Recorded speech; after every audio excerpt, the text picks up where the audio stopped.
ನಮಸ್ಕಾರ. GTV news ಕನ್ನಡಕ್ಕೆ ಸ್ವಾಗತ. ನಾನು ನಿಮ್ಮ ವೆಂಕಟೇಶ್. ಸಂಕ್ರಾಂತಿ ಹಬ್ಬದಲ್ಲಿ ರಾಸುಗಳಿಗೆ ಅಲಂಕಾರವನ್ನು ಮಾಡಿ ಪೂಜೆಯನ್ನು ಸಲ್ಲಿಸಿ ಕಿಚ್ಚನ್ನು ಹಾಯಿಸುವುದು ವಾಡಿಕೆ.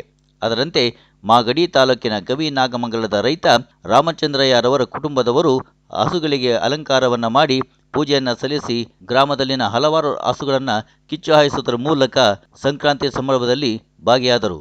ಈ ಸಂದರ್ಭದಲ್ಲಿ ರಾಮಚಂದ್ರಯ್ಯ ಜಿಆರ್, ಸುವರ್ಣ SG, ಮಧುಸೂದನ್ ಗೌಡ ಜಿಆರ್, ಮಾನಸ ಜಿಆರ್, ಯೋಗ ನರಸಿಂಹಮೂರ್ತಿ, ಭಾಗ್ಯಮ್ಮ, ಧೃತಿ, ಮೋಹಿತ್ ಗೌಡ ಹಾಗೂ ಗ್ರಾಮಸ್ಥರುಗಳಾದ ವರದಯ್ಯ, ಮೋಹನ್ ಕುಮಾರ್ NR, ನರೇಂದ್ರ NR, ರಂಗನರಸಿಂಹಯ್ಯ ಹಾಗೂ ಇನ್ನೂ ಅನೇಕರು ಭಾಗವಹಿಸಿದ್ದರು.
ನಮಸ್ಕಾರ.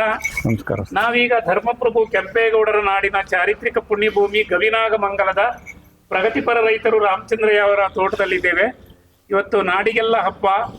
ಭೂಮಿ ಪುತ್ರರು ತಾವು ಸಾಕಿದ್ದಂತ ರಾಸುಗಳನ್ನ, ಪಶುಗಳನ್ನ, ಹಸುಗಳನ್ನ ಸಂತೈಸ್ತಕ್ಕಂಥ ಹಬ್ಬ ಇದು. ಮಕರ ಸಂಕ್ರಾಂತಿ ಎಂದು ಸರ್ ತಾವು ಮನೆದೇವರಾದಂತ ಮುತ್ತರಾಯ ಸ್ವಾಮಿ ಅಥವಾ ಮುನೇಶ್ವರ ಸ್ವಾಮಿ ಪೂಜೆ ಮಾಡಿದಿರಿ. ಗುಡಿ ಮುಂದೆ ನಿಂತಿದ್ವಿ, ರಾಸುಗಳನ್ನ ಪೂಜೆ ಮಾಡಿದೀವಿ. ಸಂಕ್ರಾಂತಿ ಹಬ್ಬ ಮಹತ್ವದ ಬಗ್ಗೆ ಹಂಚ್ಕೊಳ್ಳಿ ಸರ್, ಮಾತಾಡಿ. ನಮಸ್ಕಾರ. ಪ್ರಥಮವಾಗಿ ಜಗತ್ತಿನ ಜೀವರಾಶಿಗೆಲ್ಲ ಸಂಕ್ರಾಂತಿ ಹಬ್ಬದ ಶುಭಾಶಯಗಳು. ನಾವು ಸಂಕ್ರಾಂತಿ ಹಬ್ಬ ಅನ್ನೋದು ಏನಂದರೆ, ನಾವು ಇದು ರೈತರಿಗೆ ಕೊನೆ ಹಬ್ಬ, ವರ್ಷದ ಕೊನೆ ಹಬ್ಬ. ಸಂವತ್ಸರದಲ್ಲಿ ಯುಗಾದಿ ಮೊದಲನೇ ಹಬ್ಬ, ಯುಗದ ಆದಿ.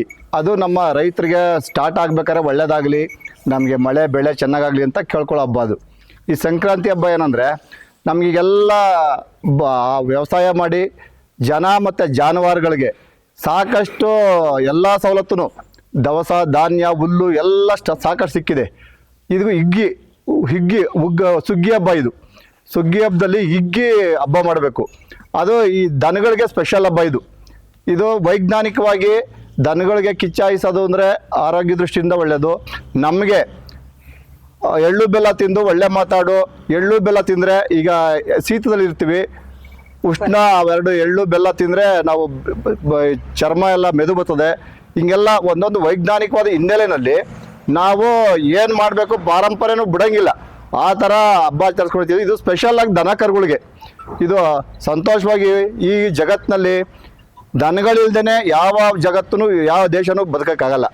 ದನಗಳು, ಗೋವು ಆಧಾರಿತ ಕೃಷಿ ಮಾಡಿದ್ರೆ ಮಾತ್ರ ನಮ್ಮ ಭೂಮಿ ಎಲ್ಲ ಜೀವರಾಶಿಗೂ ಅನ್ನ ಕೊಡೋಕ್ಕೆ ಸಾಧ್ಯ. ನಾವು ಎಷ್ಟೇ ಯಾಂತ್ರೀಕರಣವಾಗಿ ಬೆಳೆದಿದ್ರೂ ಸಹ ಗೋವು ನಮಗೆ ಬಹುಮುಖ್ಯವಾದ ಅಂಗ. ರೈತರ ದೇಶದ ಬೆನ್ನೆಲುಬು ಅಂತ ಎಲ್ಲರೂ ಹೇಳ್ತಾರೆ. ನಮಗೆ ಬೆನ್ನೆಲುಬು ಗೋವುಗಳೇ. ಇವಿಲ್ಲ ಅಂದರೆ ಏನೂ ನಡೆಯಲ್ಲ. ಆದ್ದರಿಂದ ಇವನ್ನ ಜೊತೆನಲ್ಲಿ ನಾವು ಇವ್ರ ಜೊತೆನಲ್ಲೇ ಬದುಕಬೇಕು, ಬಾಳ್ಬೇಕು. ಅದರಿಂದ ನಾವೇನೇನು ಹಬ್ಬ ಮಾಡ್ತೀವಿ, ಪ್ರತಿಯೊಂದು ಹಬ್ಬಕ್ಕೂ ಒಂದೊಂದು ವಿಶೇಷತೆ ಇದೆ. ಈ ಸಂಕ್ರಾಂತಿ ಆಯ್ತಿದಂಗೆ ಯುಗಾದಿ ಬರ್ತದೆ. ಯುಗಾದಿ ಸಂಕ್ರಾಂತಿ ಮಧ್ಯ ಊರಬ್ಬಗಳು ಅಂತ ಮಾಡ್ತೀವಿ. ಊರಬ್ಬಗಳು ಅಂದರೆ ಏನಕ್ಕೆ ಮಾಡ್ತೀವಿ ಅಂದರೆ, ಈಗೆಲ್ಲ ಅಂಥ ಇಂಥ ಪಾರ್ಟಿ ಮಾಡ್ತಾರೆ. ಹಿಂದಿಂದ ಅದಿರಲಿಲ್ಲ. ಏನಿದ್ರು ಜನನ ನಮ್ಮ ಬಂಧು ಬಳಗ ಸೇರಿಸಿ ಊರಬ್ಬ ಮಾಡಿ ಊಟ ಹಾಕಿ ಚೆನ್ನಾಗಿತ್ತು. ಅದು ಇಂದಿನ ಈಗ ಚೇಂಜ್ ಆಯ್ತಾ ಇದೆ. ಆದರೆ ಹಿಂದಿನ ಸಂಸ್ಕೃತಿನ ಎಲ್ಲಿವರೆಗೂ ಕಾಪಾಡ್ತೀವೋ ಅಲ್ಲಿವರೆಗೂ ನಮ್ಮ ದೇಶ ಚೆನ್ನಾಗಿರ್ತದೆ.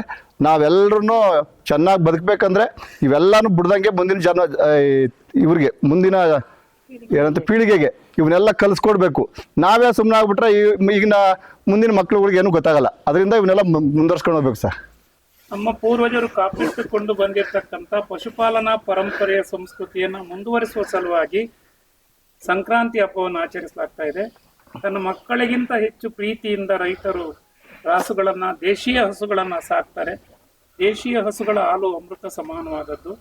ಸೊ ಗ್ರಾಮಸ್ಥರೆಲ್ಲರೂ ಕೂಡ ಕೂಡಿ ದುಡಿದು ಹಂಚಿ ತಿನ್ನುವ ಹಬ್ಬವನ್ನ ನಾವು ಸಂಕ್ರಾಂತಿ, ಸಂಭ್ರಮದ ಸಂಕ್ರಾಂತಿ ಅಂತೀವಿ. ಸಂಕ್ರಾಂತಿ ಬಗ್ಗೆ ಹಂಚಿಕೊಂಡಂತ ಸಹೋದರ ರಾಮಚಂದ್ರಯ್ಯ, ಭಾಗವಹಿಸಿರ್ತಕ್ಕಂಥ ಕುಟುಂಬ ವರ್ಗದವರು ಎಲ್ಲರಿಗೂ ಕರುಣಾಳು ದೇವರ ಕೃಪೆ ದೊರೆಯಲಿ, ದೇಶೀಯ ಪಶುಪಾಲನಾ ಪರಂಪರೆ ಮುಂದುವರಿಲಿ ಅಂತೇಳಿ ಕೃತಜ್ಞತೆಗಳನ್ನು ಸಲ್ಲಿಸ್ತೇನೆ.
ಧರ್ಮಪ್ರಭು ಕೆಂಪೇಗೌಡರ ನಾಡಿನ ಮಾಗಡಿ ಸೀಮೆಯ ಗವಿನಾಗಮಂಗಲದಲ್ಲಿ ಇವತ್ತು ನಾವಿದ್ದೇವೆ.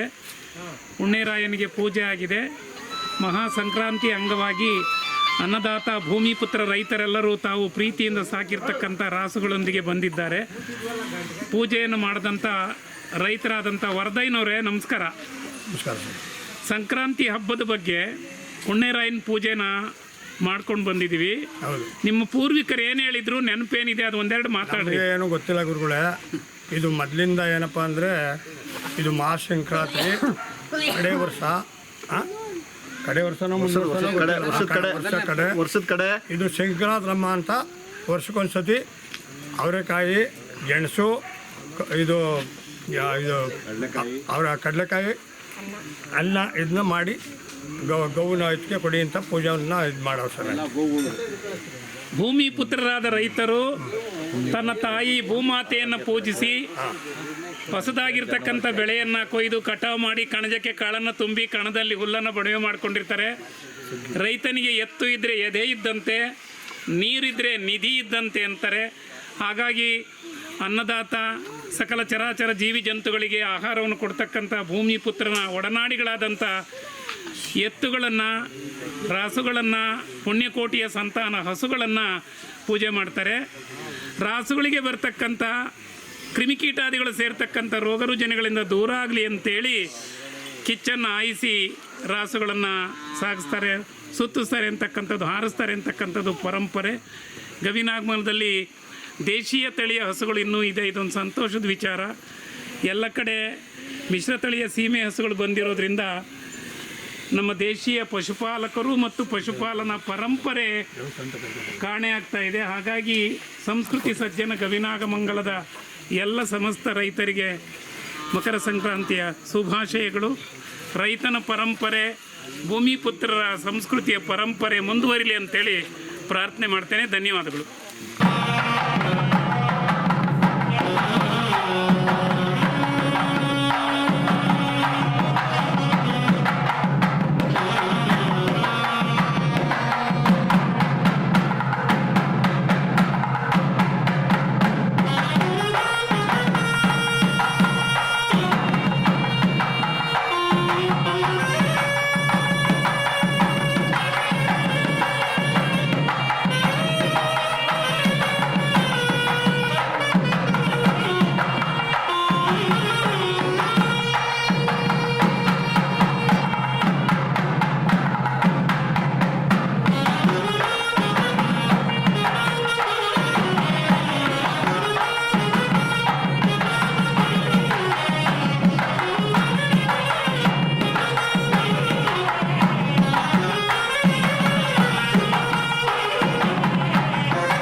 ಇದು ಇವತ್ತಿನ ಮಾಗಡಿಯ ಸುದ್ದಿ ಸಮಾಚಾರ.